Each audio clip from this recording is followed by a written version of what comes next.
오늘은 하나님의 선하신 뜻을 아십니까? 라는 제목으로 함께 하나님의 은혜를 나누려고 합니다. 우리는 인생을 하면서 많은 결정을 합니다.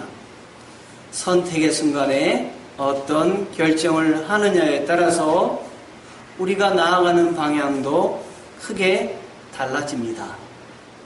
선택의 순간은 시시각각 우리들의 다가오는 삶의 역사가 새롭게 쓰여지는 순간이기 때문에 이 시간은 모든 사람들에게 긴장되는 시간이기도 합니다.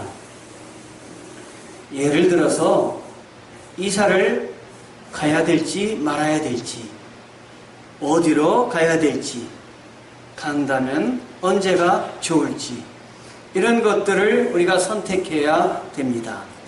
지금 내가 하고 있는 일은 정말 잘하고 있는 일인지, 아니면 그만두어야 할지, 우리가 이것도 때때로는 선택해야 됩니다. 공부하는 학생들은 내가 목표로 하고 있는 학과가 바로 선택한 것인지, 바로 그 길을 나가야 될지, 이런 것들도 우리 학생들은 신중하게 생각을 해야 합니다. 결혼을 앞둔 사람들은 내가 지금 사귀고 있는 사람이 나의 짝인지, 아니면 사귀는 것을 멈춰야 할지, 이런 것들을 깊이 생각을 해야 합니다. 우리는 어느 길로 가야 될지 이런 문제 때문에 고민하면서, 그래서 때때로 이런 생각을 합니다. 속 시원히 우리 하나님께서 어느 길로 가라고 해주시면 참 좋을 텐데, 우리 하나님께서 넌 그건 그만둬라, 이쪽으로 가라 그러시면 좋을 텐데, 하나님께서는 때때로 그렇게 우리에게 이쪽으로 가라, 저쪽으로 가라 이렇게 얘기하시지 않는 것 같아요. 그러나 하나님의 뜻은 분명히 있으므로 하나님의 뜻을 안다면 우리 삶에 여러 가지 선택을 할 때 아주 힘있게 내가 선택한 길을 향해서 나아갈 수 있으리라고 생각을 합니다. 오늘 말씀 2절을 읽어보면 2절에 이런 말씀이 있습니다. 너희는 이 세대를 본받지 말고 오직 마음을 새롭게 함으로 변화를 받아서 하나님의 선하시고 기뻐하시고 온전하신 뜻이 무엇인지 분별하도록 하라. 여러 가지 결정을 할 때 하나님의 뜻을 분별할 수 있다면 우리가 그 결정을 할 때 얼마나 편한 길을 갈 수가 있겠습니까? 구약 성경에 기드온이라는 사람이 나옵니다. 하나님이 기드온을 택하셔서 이스라엘 사람들이 옆에 나라 미디안에 거의 노예 생활을 하고 있습니다. 그래서 기드온을 통해서 이스라엘 사람들을 미디안에서 건져내기로 하나님이 결심을 하셨습니다. 하나님께서는 사람을 택하셔서 쓰실 때 무조건 데려다 쓰시지 않고 그 사람의 의향도 물으십니다. 얼마나 귀한 하나님이세요. 억지로 쓰시기보단 그 사람을 하여금 결심하고 쓰게 하는 것, 참 감사한 일입니다. 저도 하나님의 일을 감당할 때 하나님이 저에게 물으셔서 제가 하나님을 향해서 일하겠다고 하고 여기까지 왔습니다. 억지로 내 계획과 내 생각과도 상관없이 우리가 일을 한다면 우리가 얼마나 억지로 하고 일을 하면서도 얼마나 감사가 없겠습니까? 하나님은 그런 걸 원하시지 않으십니다. 우리 모두를 하나님이 부르시고 또 부르셨다면 반드시 결심하게 하시고 그렇게 하십니다. 그래서 하나님은 우리의 어리석음도 참아내십니다. 그래서 기드온을 부르셔가지고 기드온을 향해서 내가 미디안 군사에게서 너희 이스라엘을 건져내려고 내가 너를 택했다, 이렇게 이야기하셨어요. 그런데 기드온이라면 어떻게 해야 되겠습니까? 여러분이라면 어떻게 해야 되겠어요? 하나님이 이렇게 직접 얘기하시는데 하나님 감사합니다. 제가 하나님이 택하신 그 정으로 열심히 일하겠습니다. 이래야 되지 않겠습니까? 그런데 기드온은 하나님 앞에 요청을 합니다. 뭐라고 요청을 하냐면, 하나님, 밤에 이슬이 내리지 않습니까? 이 이슬이 내릴 때 제가 여기다가 양털을 두겠습니다. 그러면 이슬이 딱 내리면 요 양털에 이슬이 다 모여서 제가 손으로 딱 짜면 아침에 이 양털에서 물기가 축축축 떨어지게 해주시고, 양털 옆에 땅은 이슬이 하나도 안 내려서 마르게 해주시옵소서. 그러면 제가 하나님이 나와 함께 하시고 이 길을 가라고 하는 것으로 여기겠습니다. 제가 하나님이라면 이놈아, 내가 너를 부르는데 뭐 나한테 테스트를 해? 이렇게 해주면 해주시겠고, 이렇게 해주면 따르겠고, 이렇게 안 하면 제가 안 따르겠습니다. 하나님이 야단치실 것 같은데 하나님이 그래 이러시고, 그 다음날 아침에 보니까 세상에 양털을 딱 보니까 양털에만 뭐가 모여있냐면 이슬이 내려서 물기가 가득 찬 거예요. 이렇게 짜봤더니 물이 뚝뚝뚝 떨어지는 거예요. 이야, 하나님이 나와 함께 하시는구나. 나 같으면 그렇게 생각했을 텐데, 이 기드온이 방정맞게도 하나님께 또 요청을 합니다. 하나님, 한 번만 더. 그럼 한 번만 또 똑같이 해달라는 게 아니라 이번엔 또 머리를 쓰다가 바꿨어요. 반대로요. 땅은 완전히 축축하고 이 양털만 마르게 해주시옵소서. 그렇잖아요. 이번에 지난번에 하나님이 하신 것 같고는 성이 안 차는 거예요. 한 번 더 하나님을 테스트하는 거예요.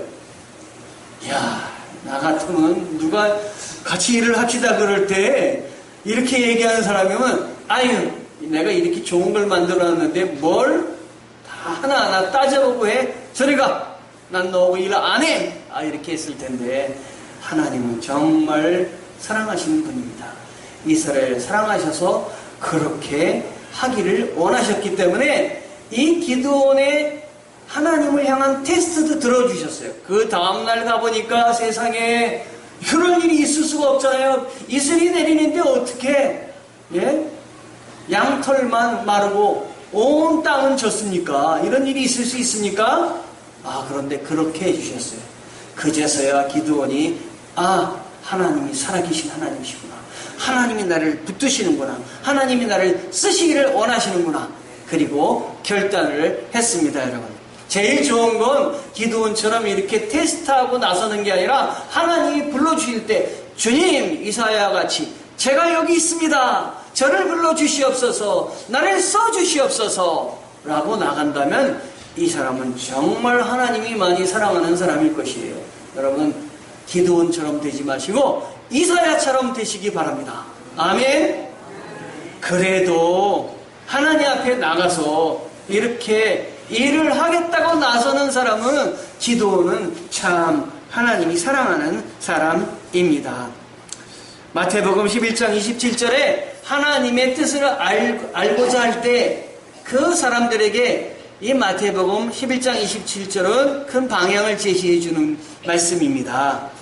어떤 사람이 하나님의 뜻을 잘 알 수 있느냐? 성경에 보니까 이렇게 쓰여 있습니다. 그때 예수께서 가라사대, 천지의 주제이신 아버지여, 이것을 지혜롭고 슬기 있는 자들에게는 숨기시고 어린 아이들에게는 나타내심을 감사하나이다. 옳소이다. 이렇게 된 것이 아버지의 뜻이니이다.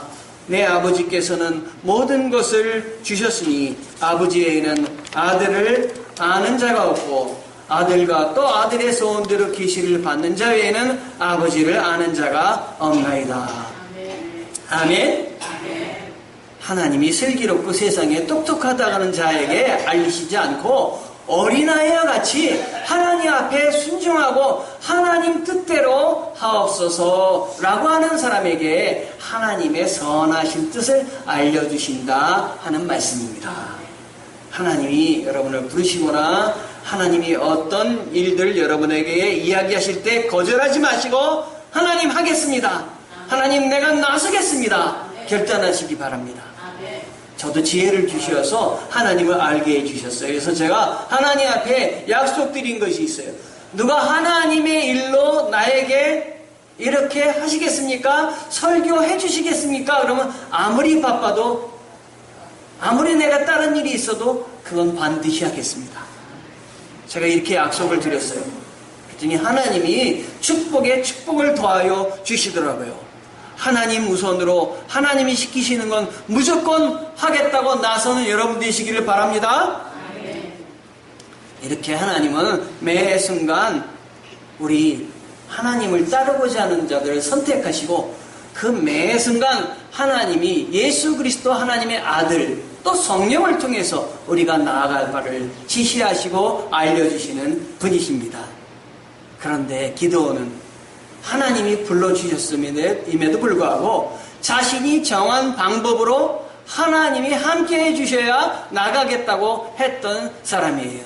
어떻게 보면 이거는 하나님 앞에 불신일 수도 있어요. 하나님을 내 생각으로 끌어내서 내 생각에 맞으면 따르겠다라고 하는 것일 수 있습니다. 사람들은 이렇게 어리석은 일들을 거듭합니다.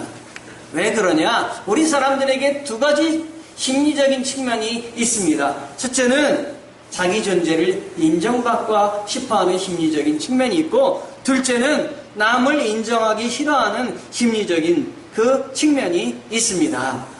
이런 심리적인 현상 때문에 우리는 다른 사람을 가능한 한 낮추려는 죄성이 우리들에게 있는 것이에요. 하나님을 부인하는 이 마음도 우리들에게 있습니다. 그러니 나 외에 다른 사람을 인정하거나 다른 사람을 따른다는 건 있을 수가 없는 것이에요. 자연인들은, 하나님을 모르는 자연인들은 그렇습니다. 그러므로 굉장히 크신 하나님, 이 하나님, 보이지 않는 하나님을 인정하고 따른다는 것은 보통 사람들은 이건 있을 수가 없는 일입니다. 여기 계신 여러분들은 하나님이 마음문을 열어주셔서 나오셔서 하나님을 향해서 믿습니다 하고 부르신 것이기 때문에 마음속으로 하나님 감사합니다. 저에게는 하늘의 신비를 알려주셔서 감사합니다. 하나님이 나를 택하여 주셨군요. 그러므로 내가 하는 일마다 모두 함께하여 주실 줄 믿습니다 라고 감사하며 기도하셔야 됩니다. 아멘. 그래서 하나님의 뜻을 아는 방법의 기초는 하나님이 살아계신 분이십니다. 그리고 하나님이 예수 그리스도를 우리를 위해서 이 땅에 보내주셨습니다 라는 것을 인정하는 것에서부터 시작이 됩니다. 본문 2절 상반절에 뭐라고 되어 있냐면 너희는 이 세대를 본받지 말라 이렇게 말씀하고 있습니다. 그래야 하나님의 온전하신 뜻이 무엇인지 내가 알 수 있게 되는 것입니다. 이 세대를 본받지 말라. 이것은 무슨 말이냐면 하나님 앞에 온전히 하나님만 바라보고 믿음의 순수성을 간직하고 살라고 하는 것입니다. 어떻게 이 세대를 바라보지 않고 살 수가 있겠습니까? 눈이 있는데 불가능하지 않습니까? 이 세상을 살아나가면서도 하나님 중심으로 하나님을 바라보는 것은 잃지 말아라 라고 하는 마음입니다. 세상에 우리의 마음을 빼앗기지 말라고 하는 것입니다. 우리의 마음을 세상에 빼앗기면 우리의 눈의 초점이 예수님께로 향하던 것이 세상을 향하게 되기 때문에 하나님의 뜻이 무엇인지 알 수가 없습니다. 여러분, 이 세대란 말은 헬라어로는 원어 성경에는 아이온이라고 말하고 있는데요, 영어로는 제네레이션이라고 번역을 했는데요, 아버지와 아들 이런 세대를 말하는 것이 아니라 이것은 비슷한 연령층을 얘기하는 것이 아니고 악한 영이 지배하는 세대를 말하는 것이에요. 그러므로 이 세대는 악한 영 사단의 세상 아래에 있기 때문에 사단의 세상을 따르지 말아라, 대적해라 라고 하는 것이에요. 예수님도 시험을 당하셨잖아요. 사단의 시험을 당하셨는데, 예수님도 시험을 당하셨는데 우리라고 시험을 안 당하겠어요? 더 당하죠? 그러니까 악한 영을 따르지 말고 하나님 성령을 따라서 우리가 생활해야 된다라는 것이에요. 이렇게 성령을 따라 생활해야 하나님의 선하신 뜻을 분별할 수가 있습니다. 본받지 말라는 원어 성경에는 히스케마티조라고 되어 있는데 이 말은 무슨 뜻이냐면은 세상의 풍습에 순응하지 말아라. 그대로 세상 사람들이 따라하는 걸 따라하지 말아라. 본받지 말고 타협하지도 말아라 하는 것입니다. 제가 젊은 나이에 고등학교에서 교목실장이 됐습니다. 그때 사람들이 굉장히 많이 놀랐어요. 한 50대에서야 교목실장이 되는데 제가 30대 초반에 학교 교목실장이 됐어요. 근데 얼마나 놀라겠어요. 그런데 갑자기 저쪽에서 저하고 동갑인 여선생님이 저를 향해서 임명장을 받고 나오는데 막 저를 향해서 오는 거예요. 그래서 저는 축하하려고 그런 줄 알았어요. 물론 축하도 받았죠. 아, 축하합니다, 목사님, 그러는 거예요. 그래서 예, 감사합니다 그랬더니 악수를 청하는 거예요. 그래서 저도 감사합니다 그리고 악수를 이렇게 했어요. 그런데 악수를 하더니 갑자기 제 손을 딱 비트는 거예요. 레슬링 선수인가 비틀게 딱 비틀더니 손금을 한번 봐야 되겠다는 거예요. 세상에. 목사님이 젊은 나이에 이렇게 됐으니 보통 손금이 보통이 아닐 거다 하면서 손금을 보시더니 딱 보더니 뭐 생명선은 어떻고 했더니 아유, 손금이 좋네요. 손금이 좋아서 저렇게 젊은 나이에 저렇게 됐군요. 이러는 거예요. 그래서 제가 뭐라 그랬어요?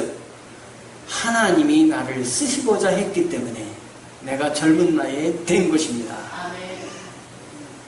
하나님이 쓰시고자 하면 어린 사무엘의 나이처럼 어릴 때도 쓰시고 나이 들 때도 쓰시고 저는 젊은 나이에 제가 일할 것이 필요했기 때문에 젊은 저를 부르셨습니다.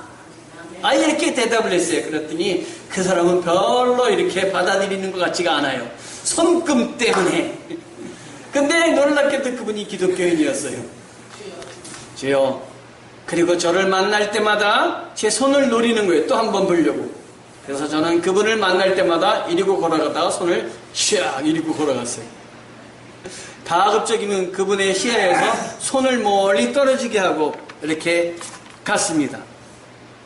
여러분, 예수님을 믿지 않는 사람들, 또 예수님을 믿는 사람들은 자기 인생에 운명이 있다고 믿는 거예요. 그 운명이 이 손금 속에 다 입력됐다고 믿고 있는 거예요. 그래서 손금을 보면서 앞날을 예측해 보려고 하는 그러한 어리석음이 있는 것입니다. 사람들이 다 어리석고 약하기 때문에 그런 것입니다. 그래서 잘 나가다가도 예수 믿는 사람도 이사 갈 때쯤 되면은 하나님께 기도하고 이사 가야 되는데 좋은 날이 있다고 좋은 날을 받으러 가는 거예요. 잘 키워가지고 하나님의 믿음으로 장성시킨 애를 갖다가 좋은 날을 받아야 된다고 사주팔자를 보고 좋은 날을 선택을 하는 거예요. 이거는 다 불신적인 모습입니다. 이래가지고는 하나님의 선하신 뜻을 알 수가 없습니다. 여러분, 우리가 하나님의 뜻을 알려고 할 때 하나님의 뜻을 알지 못하도록 하는 큰 장애물이 있는데 세상 풍조를 따르는 것입니다. 세상 풍조는 영어로는 트렌드라고 하는데 추세라고 합니다. 다른 사람이 하는 추세, 옆 사람이 하니까 그걸 따라가는 거예요. 세상이 하니까 무조건 따라가는 거예요. 세상 하는 대로 따라가면 망하는 길입니다. 하나님이 기뻐하시는 뜻이 무엇인지 알고 그 길을 따라 나서야 됩니다. 오늘 아침에 제가 말씀을 여러분들에게 보내드렸는데요. 다윗의 말씀이에요. 다윗이 전쟁터로 나아가기 전에 하나님, 이 전쟁을 나가야 되겠습니까? 나가지 말아야 되겠습니까? 하나님께 여쭤보고 나갔습니다. 보통 사람 같으면 뭐 하나님께 여쭤봐, 그냥 나가 싸우면 되지, 이렇게 생각했을 텐데 다윗은 하나님의 뜻을 구했습니다. 그랬더니 직접 나가서 싸우지 말고 옆으로 가고 내가 위에서 말발굽 소리가 들리거든 너는 나가서 싸워라 라고 하는 말을 다윗에게 들려준 것입니다. 여러분, 하나님의 말씀 듣고 세상 사람들이 말하는 것 따라가지 마시고 하나님의 말씀 붙잡고 나아가는 여러분 되시기를 바랍니다. 그래야 하나님이 여러분을 하나님의 뜻대로 인도하여 주시는 것이에요. 예수님 생각해 보세요. 예수님이 십자가 지시기에 앞서서 예수님은 지시고 싶으셨겠습니까? 얼마나 십자가가 두렵지 않았겠습니까? 그렇죠. 이제 죽는 일인데, 그래서 예수님이 그냥 지신 것이 아니라 기도를 하셨어요. 기도하실 때 그 전에 뭐라고 하셨냐면, 성경 읽어보면 하나님 될 수 있거든, 할 수만 있으시거든 저는 이 잔을 마시기를 원치 않습니다. 이 잔은 뭐냐면 죽음의 잔이거든요. 이 죽는 방법 외에 다른 방법이 있다면 그거 하고 싶습니다 라고 이야기하신 거예요. 그런데 한참 기도하시고 뭐라고 그러셨냐면 내 뜻대로 하지 마옵시고 아버지의 뜻대로 하옵소서. 아버지의 뜻을 따르겠다고 이렇게 결단하고 나선 분이 예수님이십니다, 여러분. 만약에 예수님께서 아버지의 뜻을 놔두고 예수님의 뜻대로 하셨다고 생각을 해보십시오. 십자가를 지시지 않았다고 생각을 해보세요. 그러면 생각해 보십시오. 십자가가 없었다면 대속도 없었을 거 아닙니까? 우리가 죄 가운데 지금도 허덕일 수밖에 없지 않았겠습니까? 십자가가 없었다면 죽음도 없으셨을 것이고 죽음 위에 부활도 없지 않았겠습니까? 부활이 없었다면 우리들에게 새 생명도 없었을 것이며 성령을 보내주신 것도 없지 않았겠습니까? 하나님의 뜻을 따르셨기 때문에 우리에게 대속이 있고 그리고 부활이 있고 그리고 영생이 있고 성령이 우리 곁에 계시지 않겠습니까? 하나님의 뜻을 따르셨기 때문에 우리가 이런 귀한 선물을 받은 것입니다. 그러므로 예수님이 보이셨던 모범대로 우리도 신앙생활을 해야 되는 것입니다. 내 뜻대로 하지 마옵시고 아버지의 뜻대로 하옵소서. 이게 하나님의 뜻을 아는 방법입니다. 그러므로 아버지의 뜻을 알 수 있는 방법은 내 세상 생각과 방법을 버리고 하나님의 뜻을 따라 새롭게 되는 것입니다. 본문 2절을 보니까 그래서 마음을 새롭게 하고 변화를 받으라 라고 말을 하고 있습니다. 새롭게 하다, 이것은 리뉴얼이라는 말인데 이것은 부활하라, 갱신하라, 새롭게 하라, 새롭게 꾸며라 이런 말인데 이것은 거듭나라라는 말씀이에요. 여러분, 거듭나야 하나님 나라를 들어갈 수가 있습니다. 술을 담을 때 헌부대에다가 새 포도주를 담으면은 헌부대는 새 포도주의 팽창력을 감당할 수가 없어요. 거기서 일어나는 그 팽창력을 감당할 수 없어서 그만 이렇게 돼가지고 터지고 발효를 어떻게 감당할 수가 없어갖고 이 헌부대는 터지고 마는 것이에요. 새 술은 새 부대에 담아야 되는 것입니다. 하나님 나라의 것들을 이 세상 그릇에 담으려고 하면 담을 수가 없는 것이에요. 그래서 거듭나야 되고 새로워지고 변화를 받아야 되는 것이 여러분의 뜻인 것입니다. 기도원을 잘라서 하나님이 그를 붙잡아 쓰신 것이 아닙니다.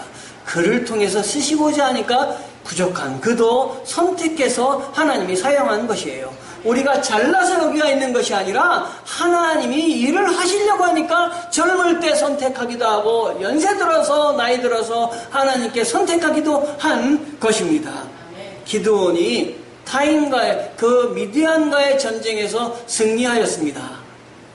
백성들이 그를 왕으로 삼으려고 했어요. 그때 기드온은 나는 왕이 아니다, 왕은 하나님밖에 없다 이렇게 이야기했어요. 참 훌륭한 일을 감당했죠.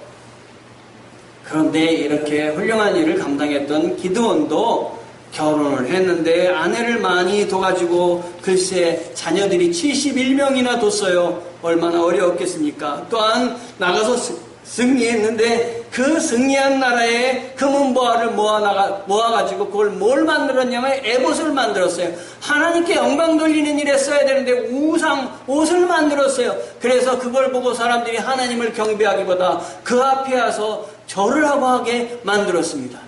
그러니까 기드온도 하나님 앞에 바르지 못할 때는 이러한 실수를 하고 죄를 지을 수밖에 없는 것이에요.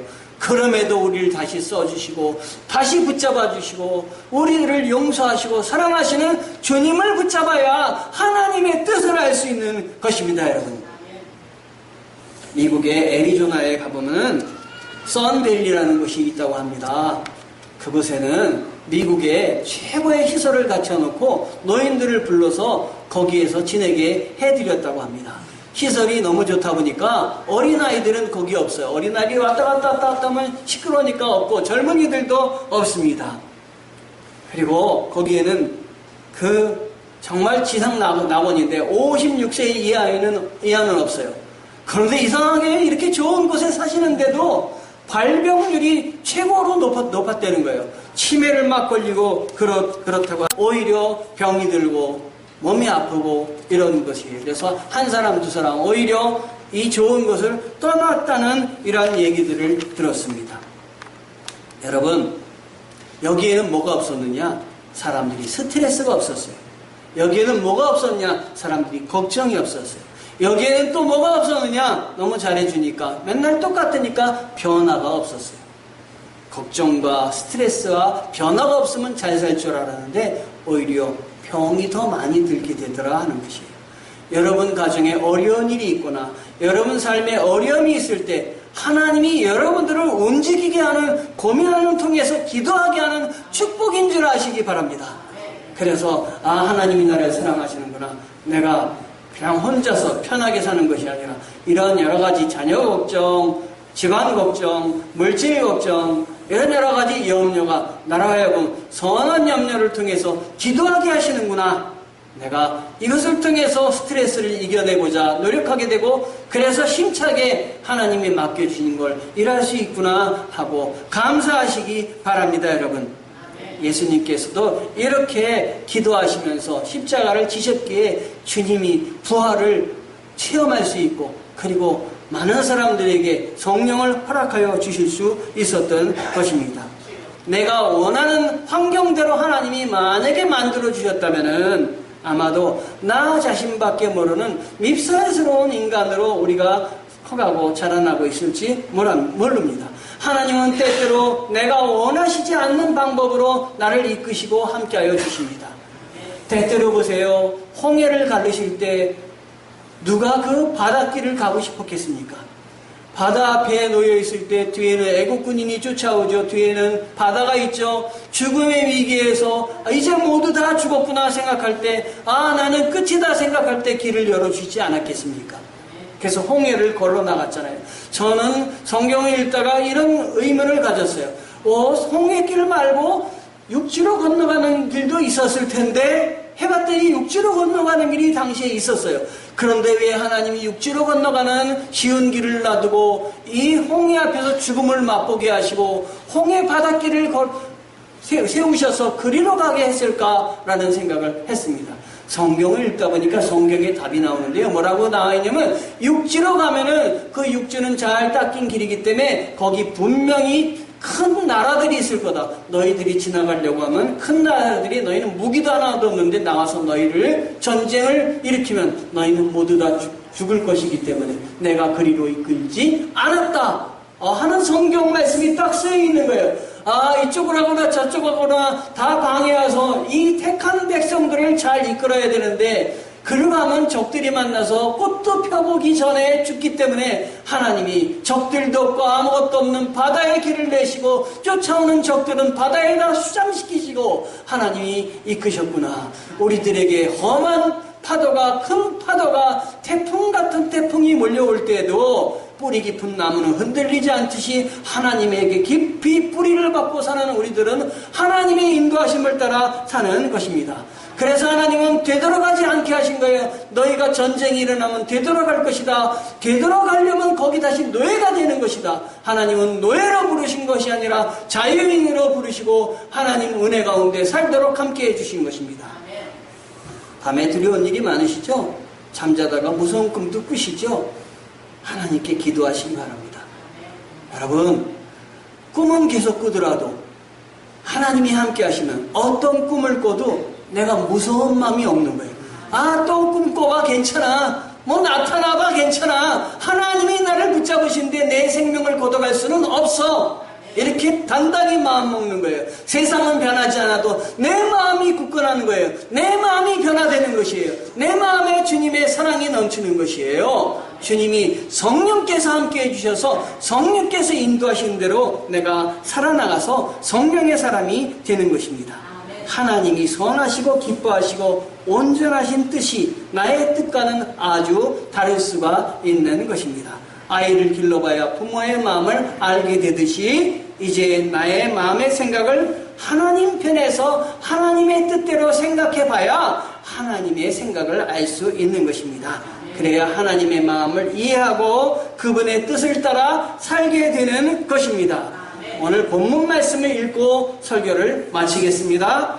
그러므로 형제들아, 내가 하나님의 모든 자비하심으로 너희를 권하노니 너희 몸을 하나님이 기뻐하시는 거룩한 산제물로 드리라. 이는 너희가 드릴 영적 예배니라. 너희는 이 세대를 본받지 말고 오직 마음을 새롭게 함으로 변화를 받아 하나님의 선하시고 기뻐하시고 온전하신 뜻이 무엇인지 분별하도록 하라. 하나님의 선하신 뜻을 분별하며 날마다 주님과 함께 동행하는 우리 강동수적계 성도들이 되시기를 주님의 이름으로 축원합니다. 기도하시겠습니다. 하나님 감사합니다.